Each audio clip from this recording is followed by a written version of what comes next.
Terrence Andrew Davis, better known online as Terry A. Davis, is one of the most notorious and infamous programmers that has ever lived, and within certain communities, a legend. This is the man dubbed God's lonely programmer after it was discovered he tried to digitally construct the third temple as an operating system aptly named templeos, as he believed this was a divine mission given to him from God.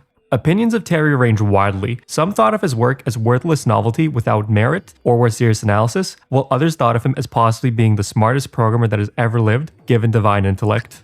Together we're going to go explore Terry's life, and by extension analyze his life's work. Though, before we start diving in, let me get some disclaimers out of the way. If it wasn't clear already, Terry did suffer from various mental diseases, most notably extremely severe schizophrenia, mania, and frequent and immense amounts of paranoia. Terry was also heavily medicated for large periods of his life, and antipsychotic medications can have very strong side effects, which can last even well after the usage of the medication is stopped. This is why in many of the clips and comments that we'll see from Terry, a certain grace and understanding should be given and kept in mind, since Terry wasn't in a sound mental state in basically every single recording that exists of him online today. Also, as we're going to explore his life, the information should be taken with a grain of salt. Terry's life wasn't seriously documented until he already developed his various and severe mental illnesses, so much of the information online can be spotty, or in some cases contradictory, and in others straight up fabrications from Terry's own mind and recollection.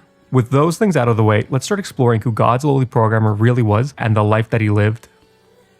Terry was born on December 15, 1969 in West Allis, Wisconsin, as the seventh of 8 children into a Catholic family, and he was baptized at St. Leonard's Catholic Church in Muskego, Wisconsin. His early childhood involved a lot of moving across various states, from Wisconsin to Washington to Michigan to California, before finally settling in Arizona. While Terry was a child, he was placed in his elementary school's gifted program. Thanks to this program, he was able to frequently access an Apple II computer and thus begin his computing journey. Later on, he learned assembly on his own on the Commodore 64, showing how bright he was at an early age. Assembly programming is a low-level programming language with a direct and strong correspondence to a computer's machine code instructions. It acts as a human-readable representation of the binary machine code that a specific CPU architecture understands. His usage of the Commodore also critically shaped his approaches to programming and was what significantly shaped how he would design each of his templeos iterations in the future. In the 1980s, Terry continued programming in high school and eventually joined the marching band, playing drums alongside his older brother Dan Davis. Music and drums became a longtime passion to Terry that he held for the rest of his life. While still in high school, Terry also had a few odd jobs where he was bagging groceries, taping drywall, and working at a deli. In 1988, Terry graduated high school and enrolled at Arizona State University and began studying computer systems engineering. During his second year of university in 1990, Terry had left religion and in his own words was, quote, as atheist as they came, end quote. Terry also joined a band called Trivial Solutions, where he was the drummer. Terry in 1991 also supposedly had a girlfriend, and during that time period, Terry was also developing programs for his family. From an interview with Dan Davis, Terry's older brother, we have the following. And I was in a band and we were writing our own material at that point, and I was trying to write lyrics for music, and I couldn't. I'm just horrible at writing lyrics, right? And so he had a solution. He came up with, that's where we both talked about it. He came up with this program to generate lyrics randomly. Terry built multiple line generator programs. It was also likely that at this point in time, he was collecting books from Project Gutenberg and was creating other random text generation applications, possibly for other family members. These random text generation type of programs would become a key piece of software within templeos down the line. When Terry started believing these random word and line generations were messages from God, during 1990 to 1991, Terry, age 20, also got a job at Ticketmaster, initially as an intern before getting a full-time role. According to Terry's blog posts and posts, he was hired to work with both the custom Ticketmaster real-time ticketing operating system and build software on top of it alongside the VAX PMO system. VAX was a family of computers that offered robust capabilities for multitasking and multi-user environments, making them a popular choice for businesses given their reliability and scale during the 80s and 90s. They normally either ran the VAX operating system, now known as OpenVMS, or a Unix operating system. Ticketmaster made a very unusual choice even during that time period of the late 70s, and they actually wrote their own custom operating system for these machines. The reason was since normal network protocols and systems weren't defined yet, not to mention how weak computers were at that time, a custom-built operating system specifically built for their use cases would be a better fit to handle the ticket sales throughput they normally had to deal with. Denny Decker was the chief architect that created this custom real-time ticketing operating system in the late 70s for the VAX computers at Ticketmaster. This custom operating system is what Terry started with working on top of. Terry also claimed one of his bosses and mentors was Peter Gadwa, one of the co-founders of Ticketmaster. Peter was also the one that helped shape some of Terry's opinions on assembly and the C language, along with opinions on their features. Notably, Terry's opinions on defines and macros seems to stem from his time with Peter, as Terry described in a fan interview. What do you think of macros? Compile time macros? You know, like metaprogramming and all that stuff? No. I like just define. Basically, to be quite honest, Gadwa was a big. He was against assembly macros and.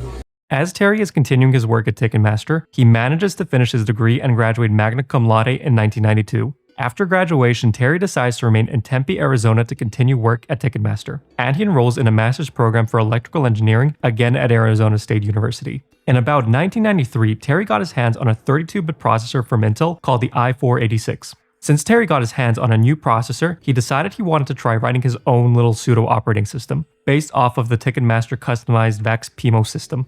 He called his operating system Terry's Protected Mode OS, or TPMOS for short. This is the first operating system Terry himself wrote and began working on for a short period of time before leaving the project on the back burner. This is also the true origin and start of templeos, but we'll touch on that a bit later. Then, in 1994, Terry completed his master's degree in electrical engineering, and he switched from the software department at Ticketmaster to the hardware side. On the hardware side, here he was working on barcode readers, laser ticket printer prototypes, and a wall-line voltage conditioner, though the hardware products never seemed to have shipped or made it to production while Terry was there. Terry also began working on a new personal piece of software called System, a physics simulator. Terry always had a love for maths, physics, and rockets, so he mixed his passion of three within this piece of software. Up to this point in time of approximately 1994, everything in Terry's life seems completely normal. He's done fantastic academically, he has great relationships with his family and his circle of friends, he has a promising job and a career lined up for his future, and he has enough free time to enjoy his hobbies of tech and music. Unfortunately though, things are going to start taking a massive turn for the worse here.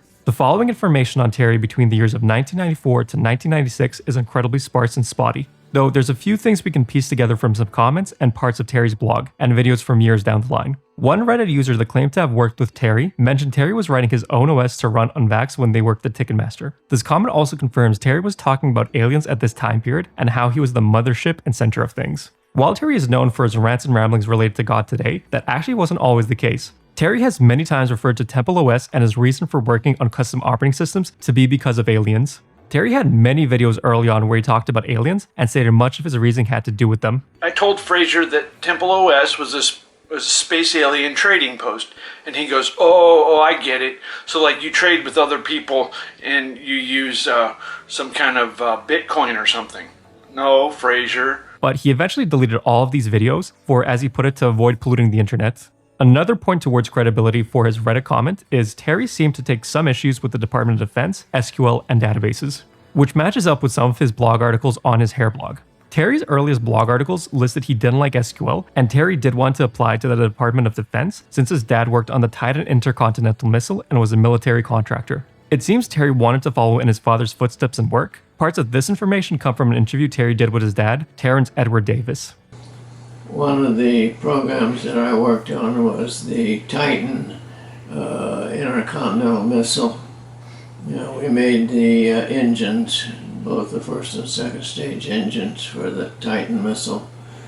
And we had a training department, and I ended up being the manager of the training department. And I had 20 people or so in my department, and it included a lab where we did some testing and worked on.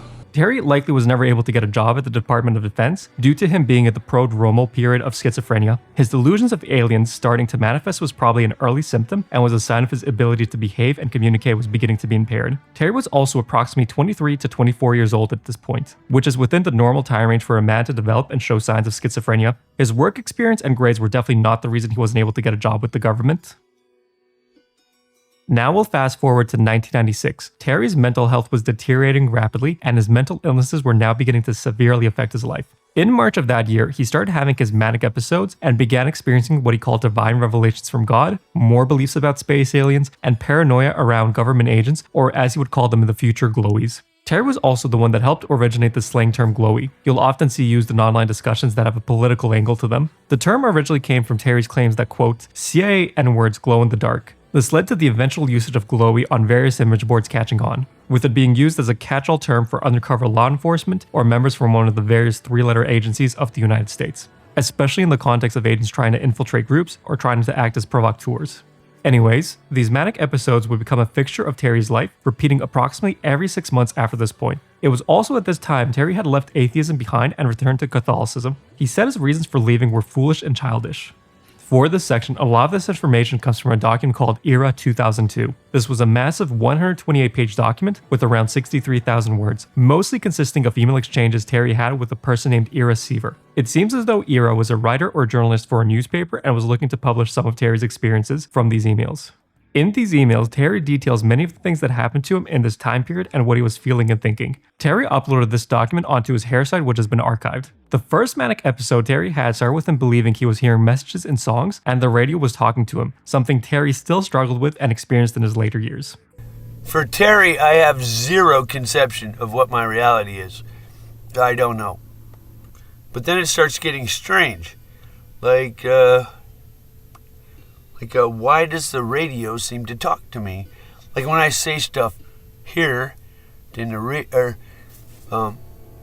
I talk to myself, the radio seems to respond.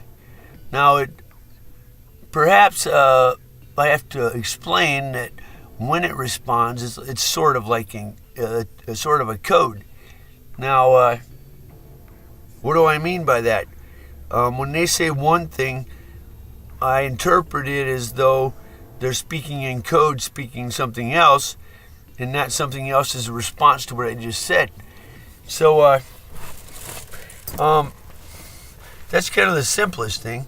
And then you start getting like the YouTube videos are popping up based on what I say here, like in the YouTube feed box, okay?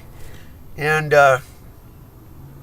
as he was becoming more paranoid from the radio, what pushed Terry over the edge was he saw a man in a suit pull up and exit his car just after Terry went into his apartment.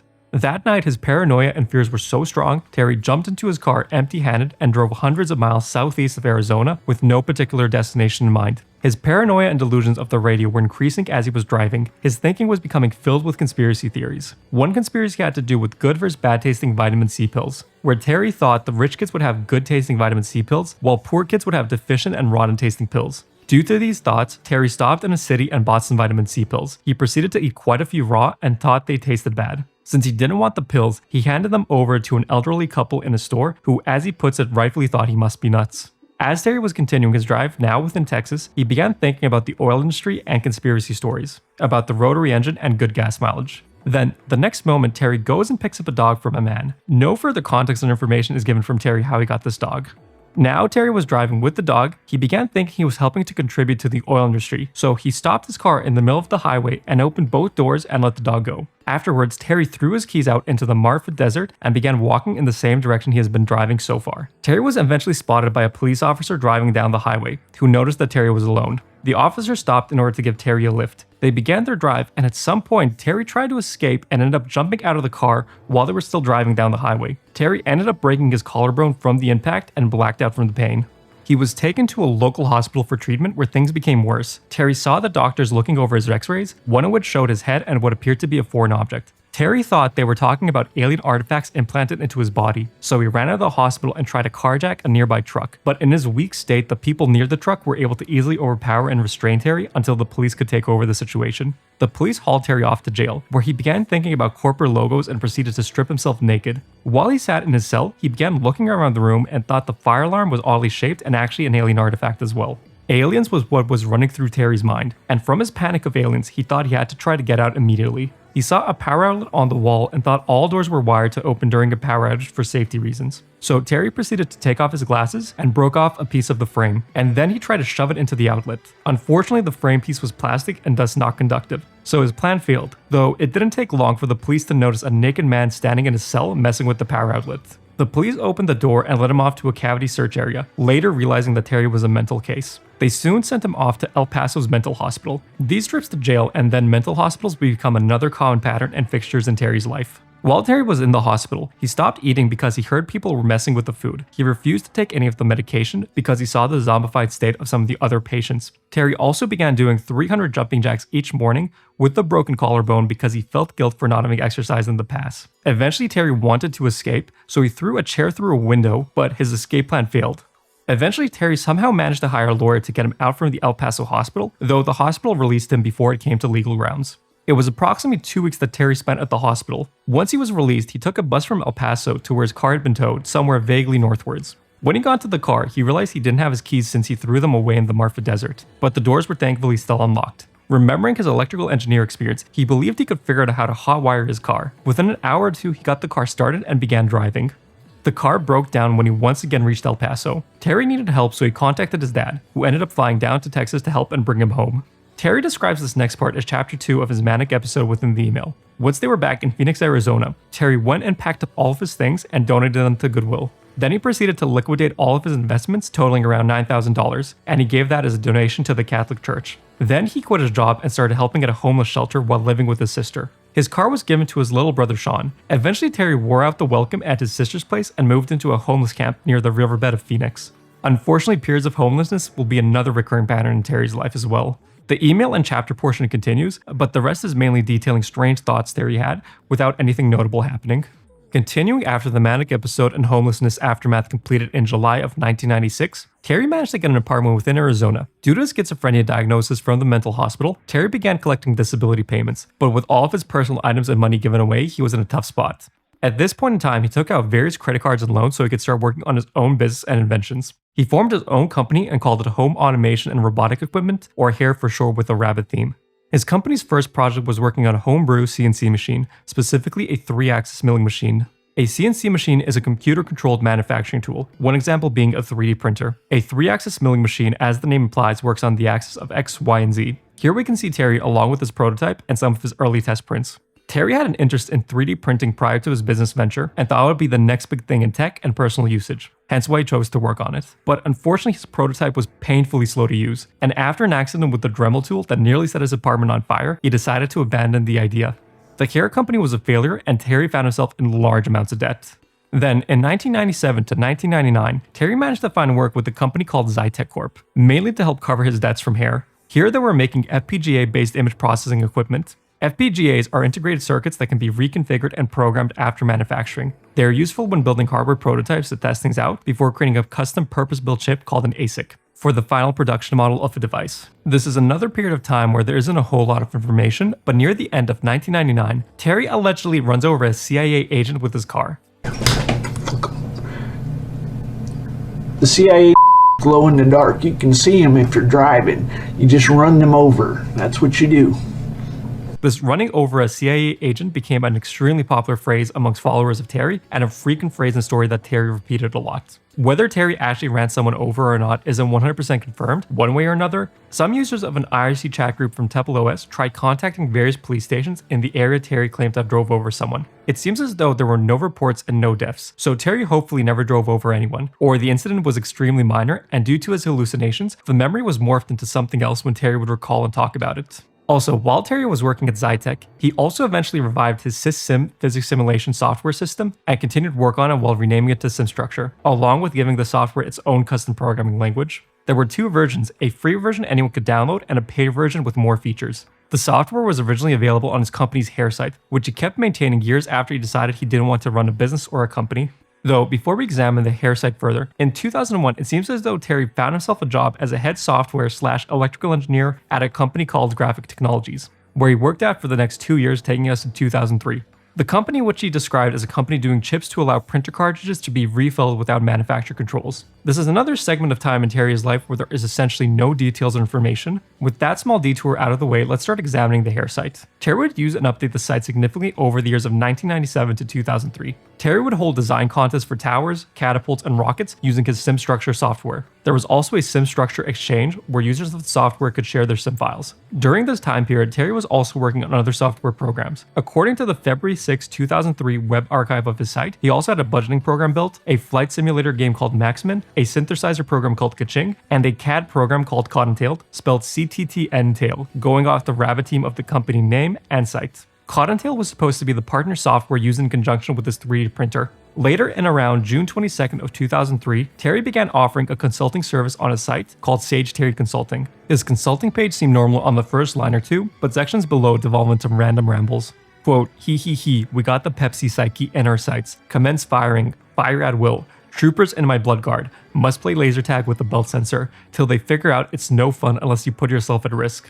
End quote. It doesn't seem like anyone has ever used Terry's consulting services, and he would take it up and down periodically according to the archive snapshots. His site also had a blog section, where you can see Terry writing mountains of pages worth of content, rambling about random things and inserting various religious quotes and statements. These posts were likely why essentially no one bothered buying any of his products or taking up his consulting services. Now, if we move forward to the February 21st, 2004 snapshot, we can see Terry now has an operating system up for download called H.A.R.E OS on his site. H.A.R.E is a revival of the Terry Protected Mode OS or TPMO system from 1993, and the next evolution in the templeos chain. If we visit the H.A.R.E page, we can see it features nearly all of the same hallmarks as templeos in terms of design, but we'll dig into the technical details and architecture in their own section.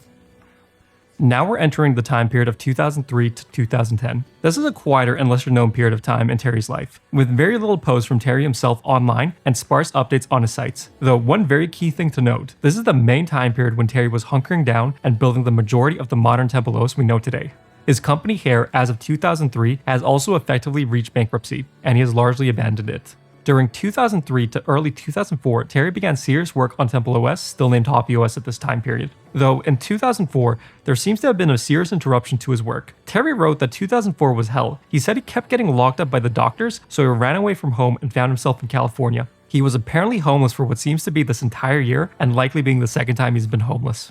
While retelling this event, he calls it a funny war story now. Moving on to around May of 2004, the first recorded archives of his site Just Righteous were also taken on the Wayback Machine. When and why Terry developed the site is unknown. It's filled with religious quotes and passages, with Terry's signature included emojis sprinkled around. There is no software or personal articles on it, and Terry didn't seem to update the site or care for it much, since just a few months later there was no homepage or index file. Instead, a snapshot of the Apache server hosting the site was archived. It's speculated that Terry started various other websites, but they likely weren't archived, so this is something probably lost to time. If we return to the timeline and fast forward to 2005, Terry returns to programming on templeos. This seems to be the year where the majority of work on what would be templeos was happening. Terry had also renamed H.A.R.E OS from his H.A.R.E company days to Doors, likely a play on the Windows versus Door angles, with Windows being the main operating system you're expected to have installed, and Doors being the complementary OS you're supposed to have alongside it, as Terry would normally describe it as.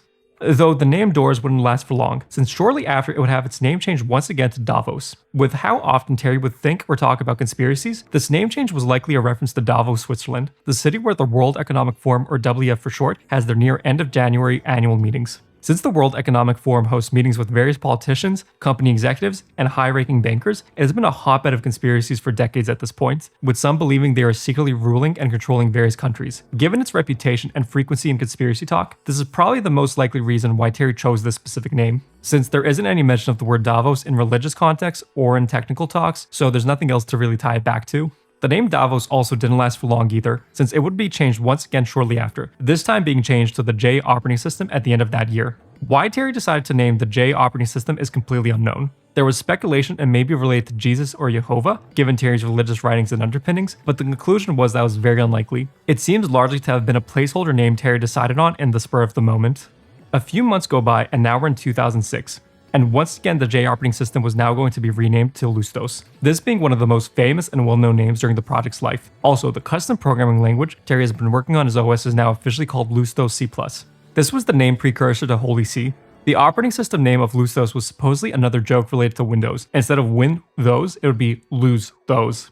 Excluding the name change of the operating system in 2006, this year is otherwise a completely silent one, with Terry seeming to just be hunkering down and working on Lustos. Then we move on to 2007, where Terry manages to get his hands on a 64-bit CPU for the first time. This is when the legacy 32-bit cruft from the TPMOS operating system started to get refactored and changed to support 64-bit exclusively, as we know templeos does today. Excluding that note, 2007 ends up being another relatively quiet year. The silence continues for most of 2007 until approximately October. This is when Terry finally joins Reddit with the username Lustos. Now, while Terry had a few online interactions here and there over the years, he was still largely unknown to the wider developer community and had fairly limited contact and interactions with the internet at large. Though Terry's start with social media is going to change things and fast. With his new Reddit account made, he began spamming the programming subreddit with various self-promotions of his operating system. A few people interacted with his posts initially, and Terry would sometimes respond with coherent answers. Then other times he'd start responding with God says, followed by random gibberish he generated from the templeos line generator programs. Terry would also spam these generated comments into the atheism subreddit. The consensus most Redditors reached at this time that tried to seriously engage with Terry was, while an operating system is a neat post-worthy project, the fact Lustos didn't support internet access due to its lack of networking layer, not to mention its lack of drivers for things like USB devices or support for printers, gave it the reputation of being a worthless project, since essentially nothing could be brought into the system or taken out in an easy way, meaning it was nothing more than a novelty operating system with a funky look that didn't allow for anything practical to be done with it. Terry's responses to these comments would actually be somewhat tame, where he'd mention his operating system is simply for fun and just a place to mess around with programming, with it being just the souped up Commodore 64, his favorite computer from his teens, a far cry from the biblical speech he would eventually use to describe it with. Then in the following month of November, Terry also created a Hacker News account, once again with the username of Lustos. For those of you outside of tech, Hacker News is a social news aggregator ran by the famous software accelerator Y Combinator. The site focuses on technology, comsci, and entrepreneurship, where users submit and discuss links to articles and other tech content. Terry very quickly began spamming Hacker News as well, with updates on his operating system, though the Hacker News community was less patient and forgiving, with a shadow ban following not too long after, meaning no one was seeing anything Terry was posting here. Then in the following year of 2009, again in roughly of October, Terry made a subreddit for Lustos and began spamming it with updates and alt accounts, but it seems largely no one engaged with the sub or him. Amazingly, it seems as though Terry wasn't banned off of Reddit and simply ignored. With this decade nearing its end, and a new one just around the corner, that means change, and a new phase for Terry. The Terry of the 2000s was living a quiet life, and a relatively peaceful and tame one at that. But the Terry of the 2010s is going to be a different matter. But we'll have to wait to explore that in the next episode.